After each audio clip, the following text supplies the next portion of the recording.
세계 속의 대한민국, 우리나라의 아름답고 감동적인 이야기를 전합니다. 휴면톡톡입니다. 올림픽과 월드컵은 전 세계인의 축제입니다.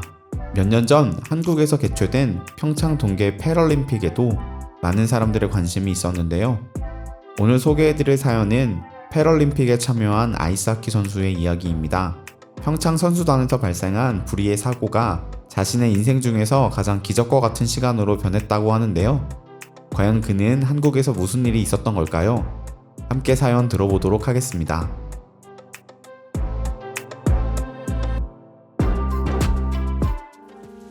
저는 현재 영국에서 사는 조시라고 합니다. 저의 몸은 지금 영국에서 살아가고 있지만 저의 정신과 에너지만큼은 한국을 향해 있습니다. 사실상 저는 한국으로의 진지한 이민을 꿈꾸고 있습니다. 국가대표 선수로 평창의 올림픽에 방문해서 우연히 경험했던 한 가지 사건이 한국에 대해서 생각하게 된 계기가 되었습니다. 제가 가진 신체는 남들과 아주 약간 다릅니다. 그렇다고 해서 제가 태어날 때부터 남들과 다른 신체적 장애를 가지고 있는 것은 아니지만 저는 여러분이 잘 알고 계시는 영화 속 아이언맨과 같은 인생이라고 할 수 있습니다. 저는 어렸을 때부터 하키 선수의 꿈을 포기한 적이 없습니다. 대학교 하키 코치이신 아버지의 영향을 받아서 저는 자연스럽게 하키 선수의 길을 걷게 되었습니다. 일정 기간이 지나 있을 때는 명문 하키 구단의 선수로서 활동할 수 있는 영광을 누렸습니다. 하지만 너무 한 길만 달려왔기 때문일까요? 삶에 대한 진지한 고민이 들기 시작했고 고민이 깊어짐에 따라서 성적도 함께 떨어지기 시작했습니다. 냉혹한 프로의 세계는 저의 슬럼프를 기다려주지 않았습니다. 정리되지 않은 생각으로 어렵게 훈련을 마치고 집으로 돌아오는 날, 제 인생은 완전히 무너졌습니다. 그날은 크리스마스가 다가오는 연말이었습니다. 길거리를 가득 채운 불빛들을 보며 길을 걷고 있을 때 무언가가 제 몸을 강타했습니다. 저는 제 몸이 공중에 뜨는 것을 느꼈고 그렇게 의식을 잃었습니다. 병원에서 눈을 뜬 저는 제 오른팔이 없다는 사실을 받아들여야 했습니다. 몸을 일으키기 위해서 손으로 침대를 짚고 싶었지만 그런 일은 일어나지 않았습니다. 오른손을 움직이고자 했을 때 마치 오른팔에 감각이 있는 것처럼 느껴졌지만 아무 일도 일어나지 않았습니다. 너무나도 비극적인 상황에서 저는 오히려 삶에 대한 감각이 살아나는 것을 느꼈습니다. 저의 결핍이 삶에 대한 애착을 더 갖게 하는 것 같았습니다. 저는 한쪽 팔만 가진 사람으로 살아가기를 결정하고 좌절해서 살기를 거부했습니다. 저는 가족들의 도움을 받으면서 재활 활동에 전념했습니다. 목표는 전자예술을 착용하여서 일상생활을 불편함 없게 하는 데에 있었습니다. 담당 의사 선생님께서는 전자예술에 적응하기 위해서는 신경 감각을 계속 유지하는 뇌 활동을 해야 한다고 했습니다. 확실한 목표 의식은 저를 육체적 그리고 정신적으로 건강할 수 있게 도와주었습니다. 약 2년이 넘는 재활 기간을 거쳐 저는 전자예술을 후원해주는 업체를 만나 의술을 착용할 수 있었습니다. 의술을 착용하고 생활에 적응했을 즈음 제가 잃어버렸던 꿈인 하키가 다시 하고 싶어지는 저를 발견할 수 있었습니다. 전자예술의 정비와 관리를 위해서 센터에 방문했을 때 저와 같은 의술을 착용하고 있는 한 사람을 만났습니다. 그 사람과의 만남은 우연 같았습니다.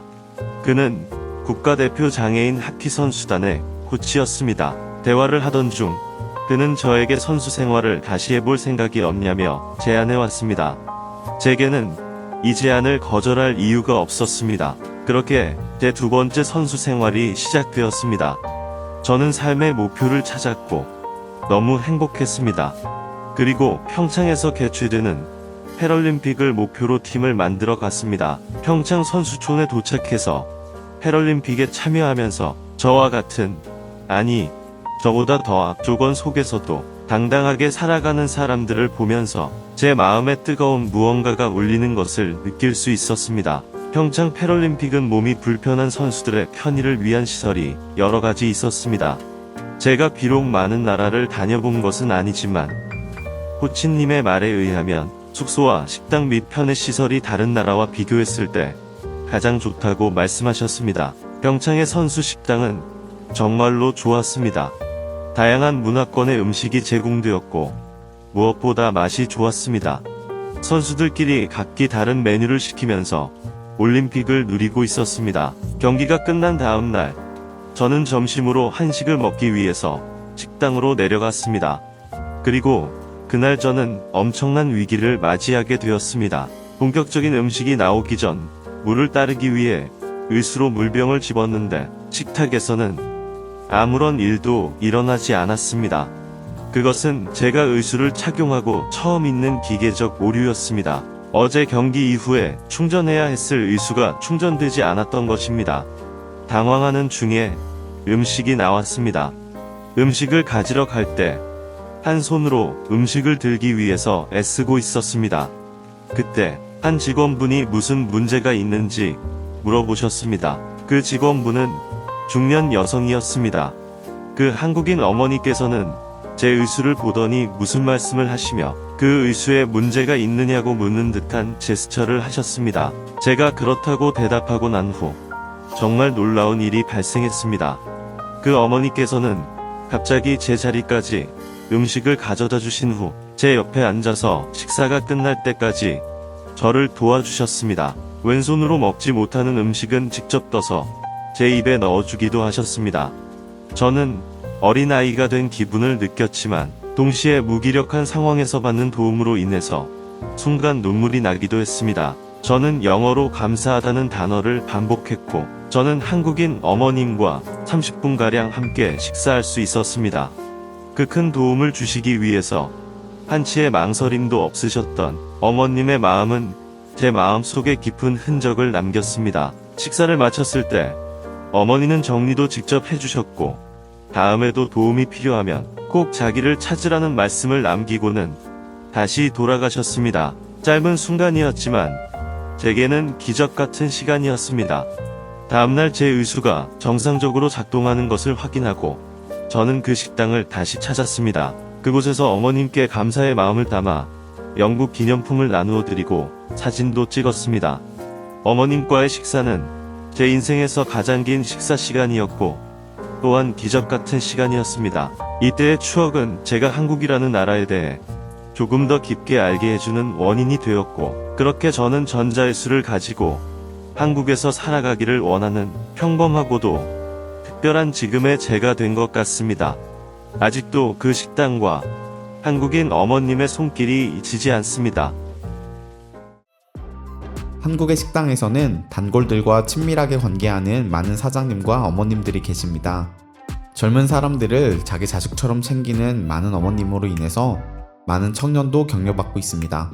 평창 패럴림픽은 패럴림픽을 알리는 좋은 계기였다는 평이 있을 정도로 성공적인 행사였는데요. 다녀온 선수단 및 관람객들의 후기도 한번 살펴보겠습니다.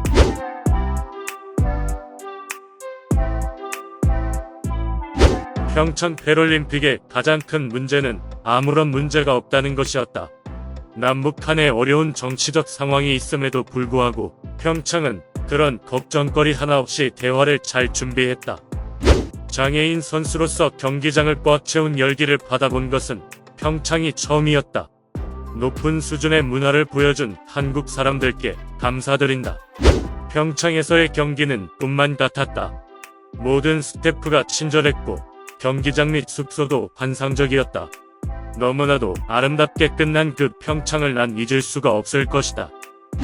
평창에서 진행된 패럴림픽은 경기장 방문객 수 총 74만 명, 입장권 판매는 34만 5천 매를 기록하며 역대 동계올림픽 중 최고의 흥행을 기록했습니다.